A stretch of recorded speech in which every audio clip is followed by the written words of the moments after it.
What do we have in these bottles? Well, in the bottles, Not beer, I'm assuming. No, definitely not beer. I have been experimenting with doing some fermenting, some tea fermenting, kombucha. And in this one here, I do a double fermentation process. So the first ferment is with tea and sugar, and then the second ferment I'll add a fruit juice. So of course, inevitably, I'm adding indigenous things. So in this one here, I had added some buhu and some waterberry syrup. And in this one here, I've added Thai apple. This one I only did last night, so there won't be bubble in it yet. So I've brought this one here so that it'll give us the nice sparkle. And it's completely natural sparkle. There's no CO2 or anything added to it. Fantastic. Now, before the cameras rolled, you were speaking to us about girl and boy plants and why it's significant to the Thai apple. Why don't you explain that to us again? Well, the boys don't make babies. Naturally. So I presume they play a role in fertilization. They do. Yes. But if you want fruit, then you need to plant several trees or bushes so that you make sure that somewhere along the line you're going to have some girls. So, Charisse, would I come to you then on Saturday morning and say, I need a girl plant? How does it work? How do you know? Well, we look at the flowers. And it's quite easy once they're in flower that you can see that the female flower will only have the female part, the little central part, and the male flower would have all the little pollen, the anthers, in it. So you would need them to be in flower. My plants, unfortunately, are not in flower at the moment. They're busy fruiting. So for me, on the weekend, it's going to be guesswork. You're going to have to take a chance. You have to buy 3 to be sure, as Ruby suggested. Now, let's get into what's here. I'm so excited. Do you want to do some tasting? Yes. Okay, well, firstly, Can I just eat this?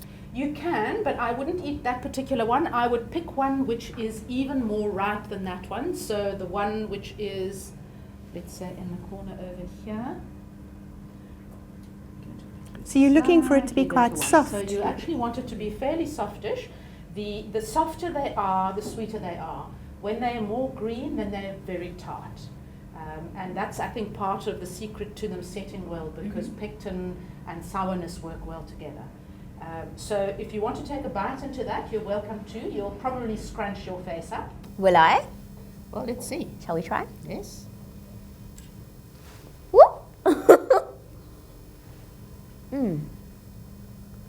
Why would I scrunch my face at this? It's delicious. Is that a sweet enough one? Oops. juicy. So, and look at the colour on the, that yellow, you know, when I work with them, my hands are quite yellow afterwards.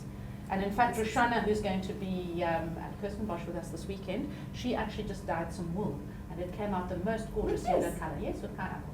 And I can eat these pips. You can eat the pips. Yep. Delicious.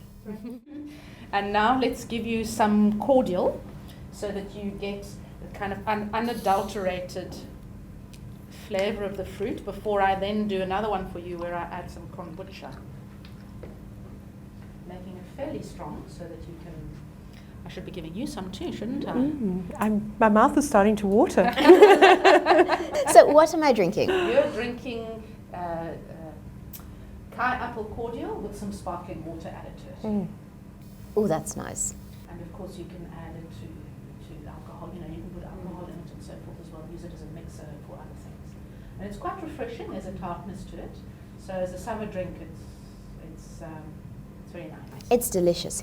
Yes. You've got to try this. Thank you. So now let's do a one where I add some natural sparkle from the fermented.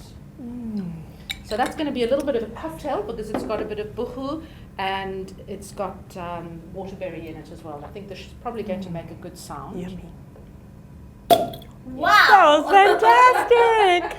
That's the natural fermentation, and what I have done is I've brought a sieve along because the SCOBY, which is the culture, is a little bit slithery. So if you end up with it in your glass, Slithery? it's You a get little to taste slithery. first. It's not the sort of thing you want to end up with in your mouth. Tell me, Luby, is this a type of SCOBY that I could then reuse? Absolutely, yes. I do a continuous fermentation process. So the SCOBY sits in the jar, and I just keep adding more sugary tea to it, and then tap off and do my second, you know, and so I keep a sort of circular, continuous circular fermentation going.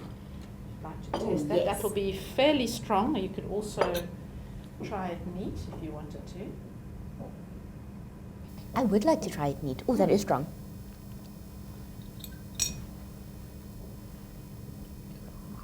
Let me pass this to Sharice behind you. Who's waiting patiently for her things. It all looks And so then delicious. I'm actually going to open this one. It's probably not going to pop because I started the second fermentation last night, and this is Okay. the one into which I've added the. It's I think I've done it the wrong way around. I think What? that. Oops.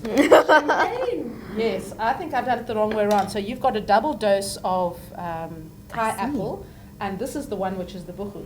That's pretty enthusiastic. It is rather, isn't it? I really want to try that.